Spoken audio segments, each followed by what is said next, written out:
Nekem egy olyan kérdésem lenne, hogy nagypapámnak a testvére sajnos nagyon hirtelen és hunyt el 2021-ben, viszont az ő közeli családja valamiért nem hajlandó elmondani nekünk, hogy mégis miben hunyt el.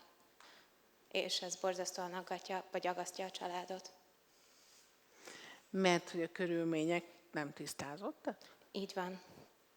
Mert mutatja a fejét, és olyan, mint egy ütés.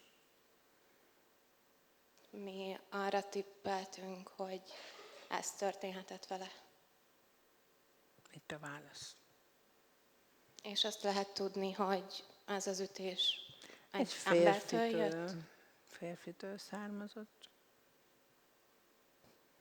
Tehát a gondolataidban már megvan. Én csak megerősítem, amit ő mond. Köszönöm.